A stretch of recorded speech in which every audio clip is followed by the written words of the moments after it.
ami internet ñu ngi leen di nuyu di leen jaajëfal bu baax a baax ci teewlu bi comme ni nga xam ne noonu lañ koy defee saa yi su ko laajee rek ñu daal di nàmm suñu tànk dugg ci dëkk bi daal di leen jox suñu micro ngir rek ñu daal di wax li nga xam ne moom moo di seen gis-gis ci réew mi ba tax na nag tey ñu daal di doxantu ba ci marché Kër Massar ngir séq ak waxtaan ñi nga xamante ni ñoom ñoo fi fare ngir ñu xam ñoom seen gis-gis ci 18 mois après bi nga xamante ni Diomaye ak Sonko ñu ko téye ci bopp réew mi da ngeen ñuy topp ñu daal di séq ak ñoom bi la waxtaan.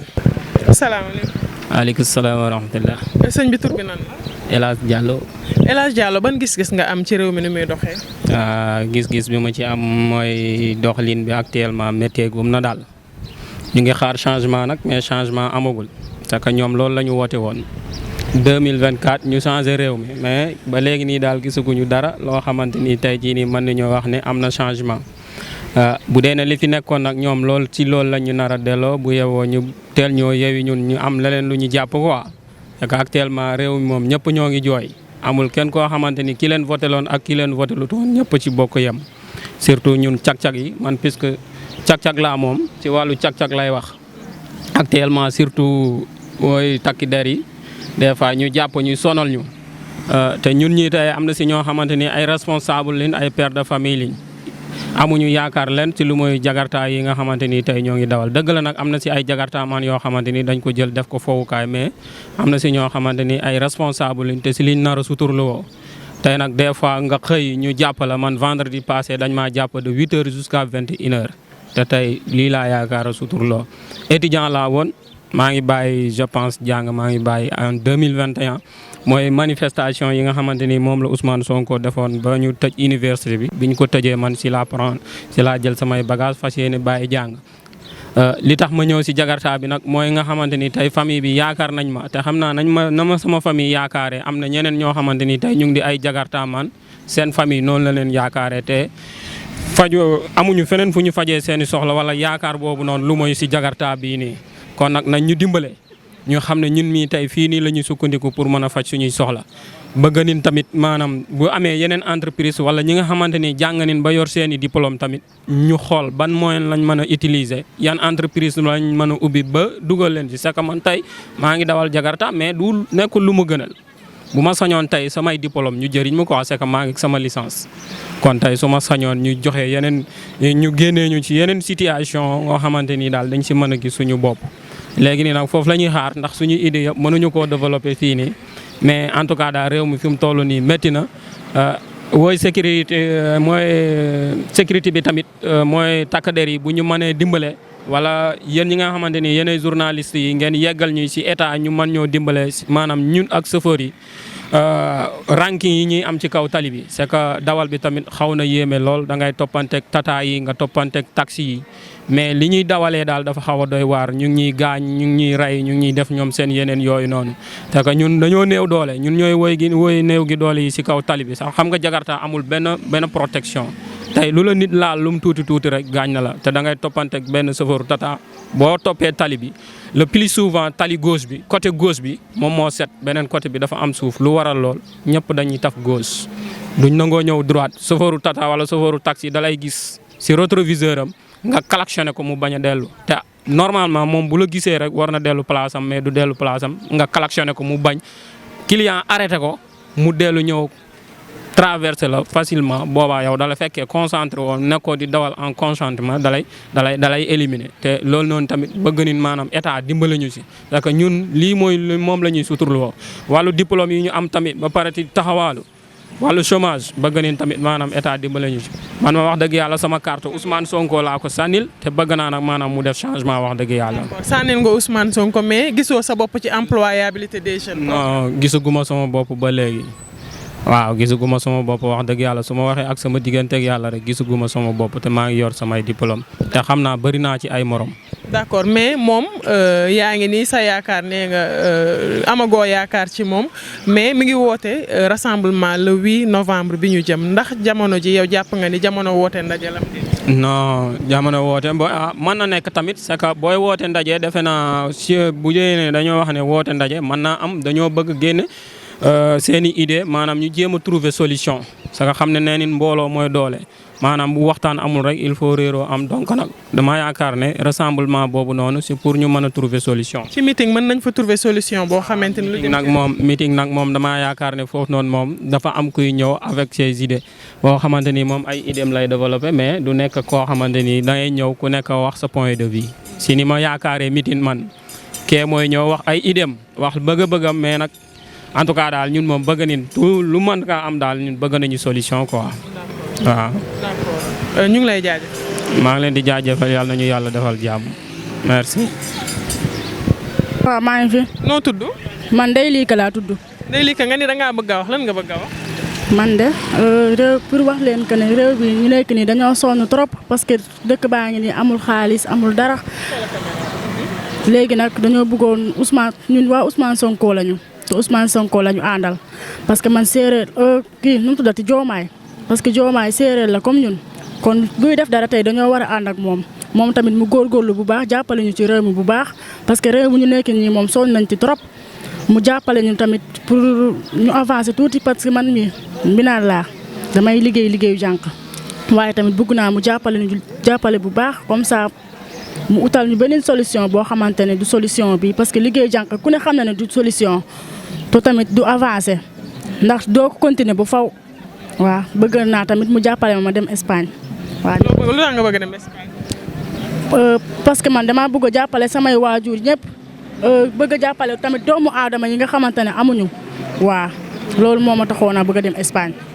waaw. te jàpp nga ne daal toog si réew mi du solution. déedéet du solution ci man de xaw ma nag ci keneen. lu tax réew mi dafa doxul. déedéet doxul de moom waaw. te yow Ousmane Sonko. waaw man Diomaye nga. Diomaye waaw. d'accord lan mooy sa kàddu bu mujj. sama kàddu bu mujj mooy nañ góorgóorlu rek jàppalante bu baax di leen remercier bu baax di jàppalante tamit merci. waaw. salaamaaleykum. maaleykum salaam wa rahmatulah. tur bi nan la. man El Hadj Omar. El Hadj Omar ñu fekk la fii ci garage moto yi yow jakartamaan. jakartamaan la waaw. d'accord dañu ñëw doxantu si pour laaj askan wi ban appréciation la ñu am ci réewum Sénégal jamono ji ni muy doxee lan moo ci sa gis. waaw réewum Sénégal de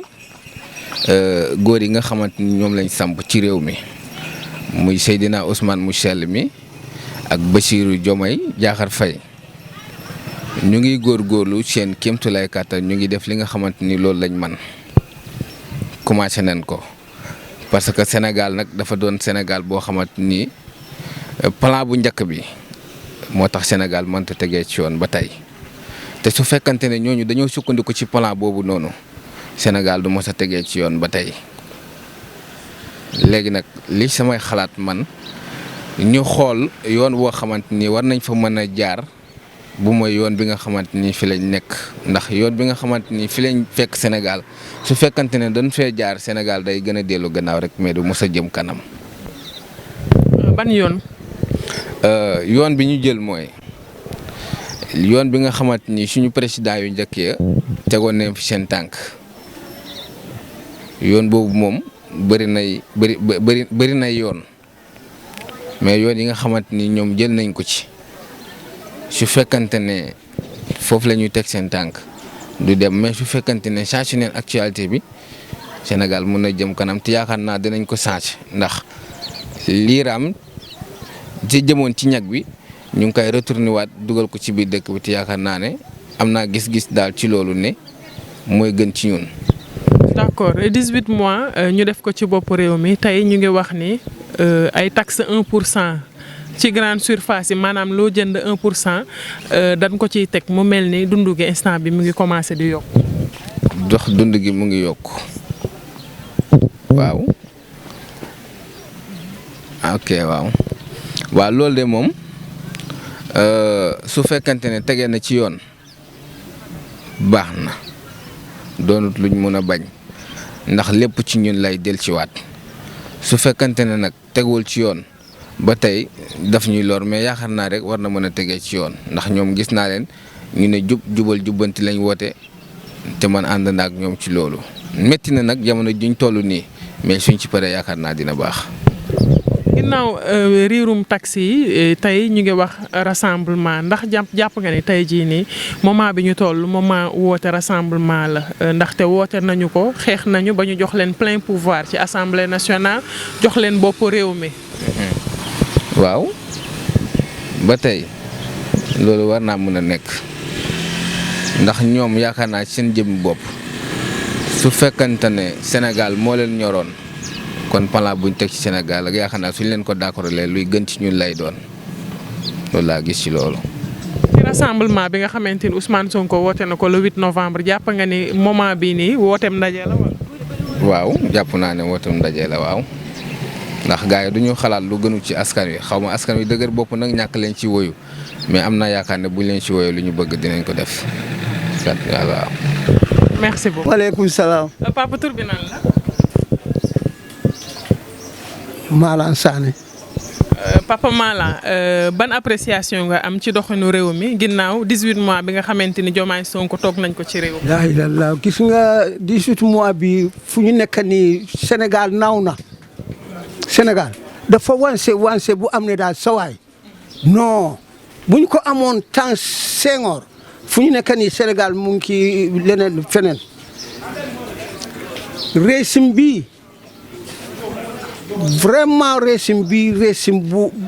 nañ ko ñaan ñi dem ba ñu am du mot ñaar at sax xaaral ñu ngi dem lu ñuy jooy ni yépp ñi fi wax bëri wax bi c'est zéro ñoom dañu bëgg a Sénégal nekk kii fu ñu nekkoon bu njëkk bi xale yi du ñu nangu loolu ma ne avancement dafa war a am ñun paa yi dee nañ ba pare bu ñuy toppee paa yi wax paa yi rek sawaay dañuy sànku gën a sànku ana ñi bëri ñi bëri daw nañ pourquoi ñi daw waruñu daw kuy liggéey Sénégal bu problème bu régime bi ñëwee toog leen rek ngeen di waxtaanee ngeen di liggéey Sénégal dafa jar a daw est-ce que boo liggéeyee bu baax da ngay daw kon nag dama bugg a man mii toog nii man joolaa la ñun dañuy doylu ma ne ñun dañuy doylu yàlla lu mu la jox rek téye loolu. ay wax li bëri nii ay wax yu bëri yëpp c'est du zéro Sénégal bu soobee yàlla day avancé de dafay avancé bu baax a baax. waaye papa yaa ngi wax Sénégal dafay avancé mais dund bi metti na de gis nañu ni sax léegi taxi yi bi yokku na. dund bi ba waaye ana dégloo nekkuloo Sénégal dégloo dañuy wàññi courant dañuy wàññi ndox dégloo ko. Ousmane Sonko wax na démb dina wàññi courant ak carburant kay waaye taxi yi ñu teg ci grande surface yi métti na. ma wax la benn affaire ma Sénégal bu ñu deful kii taxi yi lu ñu bëgg ñi nekk di topp tubaab yi di ñuy imposé dañuy lebal la ba pare imposé lu nga war a fay loolu la loolu ba kañ loolu. depuis ñun bu ñu juddoolu ba léegi loolu la ñu nekkee bu soobee yàlla jeex na de dégg nga. est-ce que jeex na papa ndaxte ñoom ñu ngi topp ci ginnaaw FMI di saraxu pour FMI. musuñu saraxu FMI musuñu waa yow xam nga rajo laa yore information yëpp dama koy déglu xam nga yow xam nga Sonko lu nangu loolu. Sonko FMI ñu ngi daw ak gannaawam pour mu ñi d'accord ak moom mais moom Sonko du nangu loolu yow nga lebal la ba pare imposé la lu nga war a fay lii da ngay yokk lii da ngay yokk li kan moo koy nangu noo du régime bi de régime bi no du duggul ki loolu waaye papa Sonko yaa ngi wax ni du daw ci ginnaaw FMI mais jamono ji nga xamante ni dafa waxoon dette cachée mu mel ni loolu moom moo tax économie sénégalaise bi gën a nërmeelu. lu indi dette cachée lu indi loolu. moom moo ko wax mais ñun xamuñu ku ko xamul daal yow noppalu rek nga déglu rek nga bàyyi ku ko xam rek dégg nga lu ma la boo xamul da ngay toog nga déglu ku ko xam. léegi moom ñu ngi koy laaj rapport bi nga xamante ni mooy firndeel dette cachée lan moo tax ba léegi jotuñu ci rapport bi. moom wootewul ba. woote na waaw. nañu ko xaaral ba ñu egg foofu da ngay dégg lu nga musul dégg waaw maa la ko wax fii xaaral ba ñu egg foofu rek nga dégg. mooy woote le 8 novembre kon dina ci wax rapport yi nga xamante ni jot na ko tudd yëpp. ma ne rapport yi sax bu yàggee dañ koy bàyyi ñoom ñi liggéey seen liggéey puisque vraiment bu yàggee dafa ñu tardel ñi am ni daal saway anañu ñu bëri daw nañ waaw pourquoi ñu daw dañ war a toog Sénégal day am changement de dégg nga li ma la wax ni waaw. d'accord kon yow daal le 8 novembre bi Sonko woote opposition bi tamit woote na ci wàll ba de ndaxte ñoom nee nañ ñaxtu national la. opposition amul. ah. kenn ki mu ngi nii te bokkul. opposition amul. opposition amul dee na. ah Bougane Gueye woote na ñaxtu national ak ñeneen ak ñeneen. Bougane moomu feebar na bu yàgg.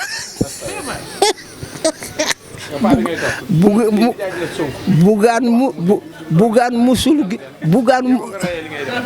musul gis yoon. Bougane musul gis yoon. Papa kon ñu ngi lay jaajëf. salaamaaleykum. maaleykum salaam sama doom. Papa tur bi nan la. tur bi Mor Gueye la. Papa Mor naka nga gisee réewum Sénégal actuellement di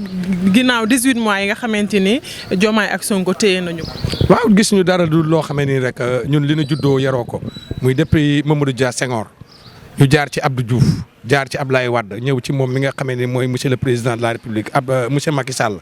li ñu dund ñun li ñu dund ak dund bii bokkul c'est diamétralement opposé parce que li may wax gars yi di ko waxaat rek un pays du n'importe qui leen koy jox. c'est pas du n'importe qui leen koy jox dëkk da ngay xool ku attan nga teg ko ci loxoom mais jël ñoo xamee ne ni ils ont jamais été ministres ils n'ont jamais compris ce qui se passe dans ce palais nga jox leen réew mi et puis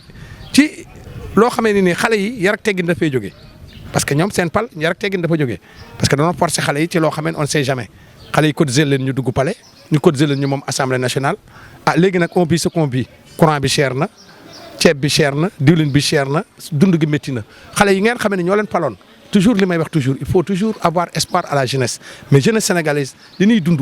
mos ñu ko dund métti na te xamuñu fu ñu jëm te toujours c'est la même li ma leen di wax répétition rek ngeen di am li ma leen di wax marché bi laa nekk ma leen di wax murit ma leen di wax Baye Fall ma leen di wax bëgg fàllu waaw fii opposants yi fi nekk yëpp muy les opposants muy les maires Bilal Diatta c'est mon fils fii la daan teg di jaay fëgg jaay tout près fii kon nag yàlla am na lu muy def ci jàmm bu xaay nit xëccoo day yëkkati lépp jox la ba pare toog seetaan ndax yàlla dafa pare mais réew mi neexul sérieusement borom kër laa damay fay location am nañu ay kër fii samay maga fi nekk mais damaa dem ba Alaaji Paate luy foofu ñi nga xam ne ñi ñoo yore ñoo ngànk politique bi fii ñu commencé ci Mbacke Diop dem ci Gamou Boy dem ci Moustapha Mbeng ba ci moom mii toog muy Bilal Diatta dëgg-dëgg benn bokku ceeg morom bi réew mi neexul. ba pare ñu ngi gis fan yi ci grande surface yi taxe 1% maanaam loo jënd ci Auchan loo fay ndox courant di nga am 1% boo xamante ni état moo ko. waaw xam nga loolu mooy li ma lay wax rek daggukati juuti boo ko joxee ñii puisque lañ jàng ils sont sortis de l'ENAM ñun fii lañ dëkk Dakar laa juddoo fa laa yoroo màggee fa jàngee école Cerf-Volant dem Blaise Diagne Ousmane Sonko bi muy nekk ENAM màggee naa ko 13 ans j'ai 63 ans ke ka ca des du ma la wax lu ma ko màggee naa ko 17 ans. donc dund naa loo xam dunduñu ko tamit jàng naa xam naa mais dëkk bi ça ne va pas ñoom ñi nga xam ne ñoo yor état ñoo ñu war a dimbali ndax buñ la joxee kër jox la njaboot dundal leen sàng leen toppatoo leen mais y a plus ça lépp métti na boo demee dans les hôpitaux da ngay sonn un malade bu ñëwee tey ji andi bopp buy métti dina fa jëlee biir bu métti jëlee fa tànk buy métti parce que lépp lu ñuy laaj dañ koy laaj da koy jënd te ñoom dañ ne woon le changement xale yi dig leen ni ba leen fi toogee daanaka bi pétrole bi gaz bi di ngeen encaisser 3 millions chaque année anamu xale yi ambulant yi fi ñu doon rente di yëkkati seen 1000 francs di ko cotiser anañu ña nga ne ñuy dàq déguerpissement c'est normal voie publique kenn du ko occupé mais nit ki bala ngaa dàq nit ki wutal ko fu mu taxaw mais amul li ñuy gis neexuñu ay mag la ñu. mu woote le 8 novembre jàpp nga ni woote boobu ndaje politique la wala dafay natt poids. waaw day dajale ay jën a xam rek xam nga tamit boo xamatul foo jëm da ngay dem ba li ngay mujj def parce que josé na xam na ni la majeure partie du pays ñi ngi bàyyi parce que la ma leen waxoon gisuñu ko parce que fii VAR dafay am ni football amee VAR noonu la politique amee VAR loo wax démb na nga ko sóor ndax lii mu ngi fii l'internet est là. loo mënti wax it ëllëg na nga sóor ni day mel ni yomal xiyaam dan lay tegaatal sa film waaw li mu mus a wax yëpp dara amu ci parce que il ne connaissait pas les réalités de l'État man li may wax dama ko nëbb du ma ko nëbb kenn je le dis à haute voix nous sommes dans un pays démocrate man Baye Fall laa yaakaaruma kenn ku du Serigne Touba li may dundee jëlee ma kenn ku Serigne Touba waaye nag le pays va mal. le pays va mal ba tax Bougane Gueye Dany woote ñaxtu national. waaw il a raison ah man Bougane je suis de tout cœur avec lui xam nga lu tax. waaw nit ñi nee nañu mënul politique day tàmbal mais dama gis ni man toujours en est-il que daf may fàttali Sidy Lamine Niass yàlla na yàlla yokki leeram toujours si le pays va mal day jóg même buñ ko joxul état bu ñàkk ko jox état day jóg waaw pour won nit ñi sensibiliser leen mais Sénégal dafa am lu ñu gëm moment de campagne ki yore 100 francs moo leen di gënal ki yor juróom dërëm da ngay gis nit campagne ñëw kii ñëw di indi réalité wax dëggam dem kee ñëw fen bàyyi fa 100000 moom la ñuy jàppale. loolu xew Sénégal c'est l'Afrique Sénégal sax laay wax tey jii boo xoolee Rwanda 94 Rwanda léegi du benn c'est le plus développé de l'Afrique lan moo ko indi il faut que ñu gëm suñu bopp nan gëm suñu bopp te xool li ñuy tànn lan la man loolu laa la am lu ma ciy wax. waaw yàlla na yàlla dolli jàmm te Enquête TV nan xam ne rek Baye Fall a ngi nii man ragaluma dara ñoom Abdoul Aziz Fall gars yi fi nekk ñoom Bilal Diatta tout le monde tous les politiciens ma connais waaw Madiagne Ba nga ne moo gaaroon oto bi fee mi ngi noonu di soo ko dem c'est un grand politicien mais ñun on avait su ça. et boy yi nan ko encaissé yàlla na yàlla dolli jàmm rek yéen Enquête TV na doon télé ci bokk gën ci télé yi rek ci barke alxuraanu karim merci beaucoup. salaamaaleykum. maaleykum salaam. tur bi nan la. Fallou Wade lañ koy wax. Fallou ban appréciation nga am ci gis-gis nga am ci doxalinu réew mi.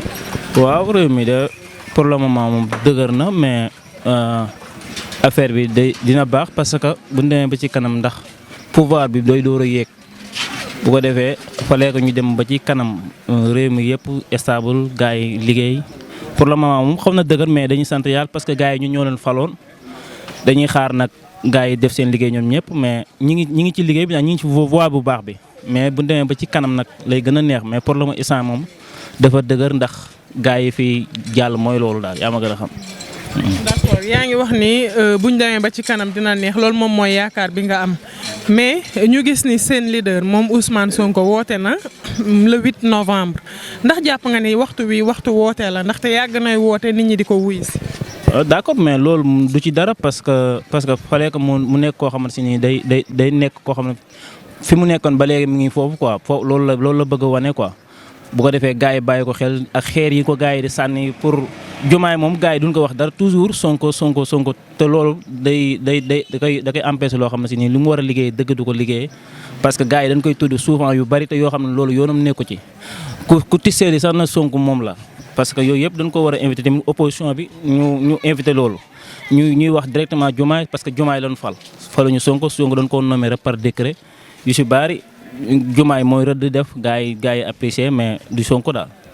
mais yéen a fi wax Diomaye mooy Sonko. waaw Diomaye mooy Sonko ba léegi loolu slogan la woon rek bu fi ñëwoon parce que loolu slogan boobu lañ mënoon a jaay rek bu ko defee gars yi apprécié mooy loolu. mais pour le moment moom gars yëpp ngi liggéey dëkk bi yu bari changé na waaw sàcc moom yaakaaruma ko fi moom. waaw bu ko defee loolu ndax réew moom boo ko yoree ci dëgg rek ak njub ak jubal rek yaakaar naa dina tegu ci voie bu baax bi te loolu mooy le ëpp importance. d'accord mais yenn détails yi nga xamante ni ñu ngi koy dund jamono ji exemple bi ma mën a joxe mooy ku ci mel ne docteur Abdourahmane Diouf démb def na émission benn 1 minute boo xam ne wax na nañu booloo dem ci ginnaaw Diomaye mu jul polémique ndax jàpp nga ni polémique yooyu lu war la ci réew mi fu mu toll. waaw loolu moom point de vue am la moom Abdourahmane Diouf parce que kenn ku ne libre nga wax ci lu la neex wax ci ni nga mënee ak ni nga xalaatee pour man loolu point de vue am la kenn ku ne ak noo koy gisee patriote bu ne ak ni nga koy gisee pour loolu mais loolu tamit bu ko neexee mën na ko wax parce que loolu du dara pour man. ñu gis ay ministre ay DG yoo xamante ni ñu ngi génn di tontu ci mbir yooyu noonu ba dënn yi di si jug est-ce que loolu yoon waaw loolu nga gars yi moom yu si bëri DG yeeg ministères yu si bëri ay pro Sonko lan parce que dañoo bëgg Sonko moo tax buñ xuree Sonko rek da leen di jot pour l'instant lu gaaw a gaaw loolu mooy problème bi. ku mel ne ay Fadilou Keita ay DG port bi mu tuddati Waly Diouf Bodian yu mel noonu ay pro Sonko lan boo leen waxee dara ci Sonko rek dañuy gaaw a gis seen bopp loolu rek mooy problème mais du dara am na ñenn ñoo xam ne ay DG leen mais déggoo leen ñu wax parce que mooy loolu noonu la demee. lan mooy kàddu bu mujj. waaw di ñaanal réew mi jàmm di ñaanal président Diomaye jàmm ak premier ministre ak dirigeant yëpp rek réew mi jëm si kanam naataange am fi ba faaw incha allah di la ñaanal yéen tamit ngeen dem ci kaw ba ci kanam incha allah yàlla baax na. cher internaute li moom moo nekkoon suñu reportage du jour maanaam suñu laaju bés bi nga xamante ni dañoo wàccoon doxantu ba fii ci marché Kër Massar ñu séq ak ay laaj ak tontu ñi nga xam ne ñoom ñoo fi nekk mu mel ne nag point de vue yi différent na ñii bu ñu jàppee ni nguur gi ñu ngi doxal bu baax a baax am na sax ñoo xamante ni nee nañu Sénégal doxul dafa naaw ca wàll wa am na ñi nga xamante ni jàpp nañu ni réew mi doxagul yaakaar bi nga xamante ni moom la ñu amoon des na bu baax a baax cher internaute li moom moo nekkoon suñu laaju bés bi ñu leen di jox dig daje beneen yoon ci beneen gox ak ci beneen thème bu ñu war a waxtaanee jërë ngeen jëf.